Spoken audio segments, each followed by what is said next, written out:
what we have now created here, we have leveraged the machine learning technology that we've been using to create the traditional score spoofing model that I just showed. And now what we allow our users to do is go into the preferences section here of TT Score and create cross-product configurations. Okay, and what I mean by that is that the user can add a configuration here. They can name it whatever they'd like. They can select a particular market. So I'll just use the CME as an example. And once they've selected the market, they can type in, for example, a particular product. Okay, so I'm just putting in ZS. I'm going to scroll down here to the bottom. You'll see that there are a bunch of different potential options for ZS, different option strategies, and ultimately here is the future. So you have the futures, the spreads, and all the various different options, and you can input these products and combination of products here into this section of TT Score. If you are entering in something like a future or a spread, it's automatically going to capture all of the different expirations for those products. You don't have to put each individual one in there. But right now, there's a little bit of upfront manual input that we have going in here for these product configurations. That's the way that the process works today. In the future, we will automate this more. We're already starting to put together some new ways to automatically populate some of these product configurations here in the user interface. But for right now, we're going to have people be putting in these products themselves. You can see some examples down here where you can put in various different product combinations right here. Okay. Once you've done that, you can see the list of the different models here, the different cross product models that when we are processing that data essentially on a T+1 basis, we are going to be combining these products into a single synthetic instrument. Okay, we call it a composite instrument, but we're really creating them into a single synthetic instrument to try to identify the same types of spoofing patterns with these models that we identified with our traditional spoofing model that was looking at one product at a time. Now, in order to help people also with their inputting of their various different products in here, there's some other tools that people can leverage right now. And let me just show you a quick example of what that looks like. So, for example, if you wanted to see what products your traders are trading most commonly or are generating the most volume with, you can come right here to the heat map that I showed before.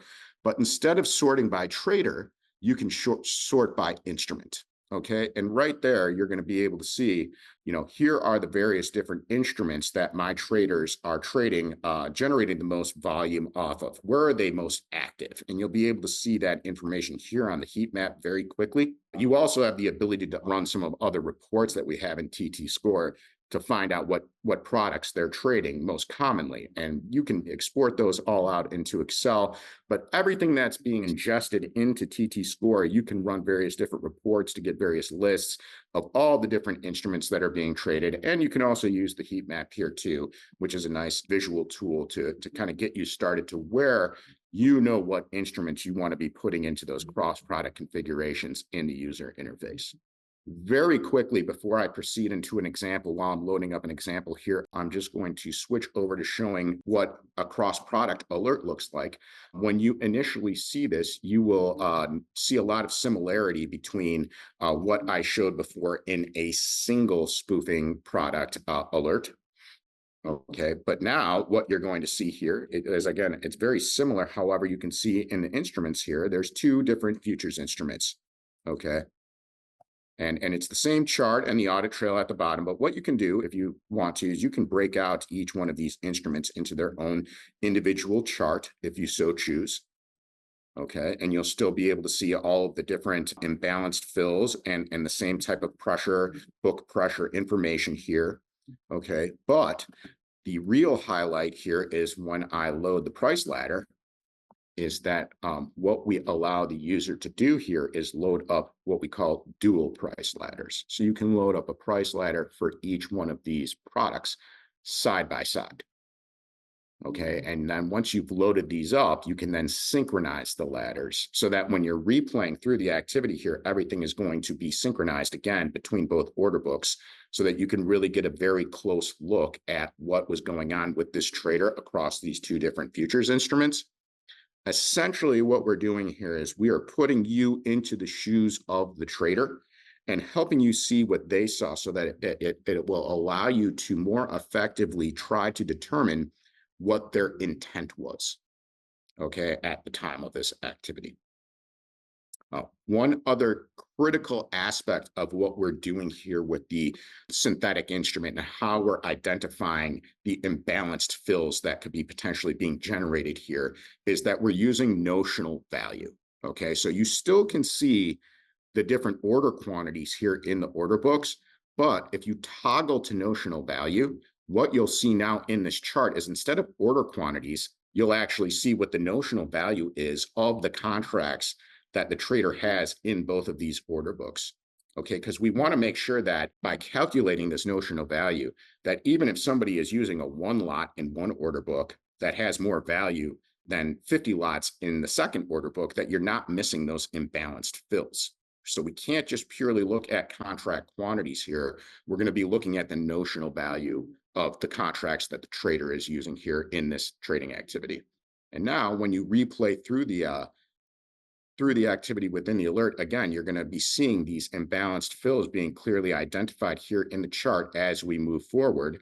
You'll see here on the left side, on the left ladder, the trader's got 15 lot order there and an 18 lot order there, while the trader's got 150 here on the buy side. Okay, and he's actually got 150 and 100 on the buy side, while all of the fill volume here is coming in smaller orders on the sell side in this order book. Then as we move forward a little bit further here within this alert, you can see more fills coming in on those sell side orders. The trader also adds more book pressure here in this second futures instrument at this time.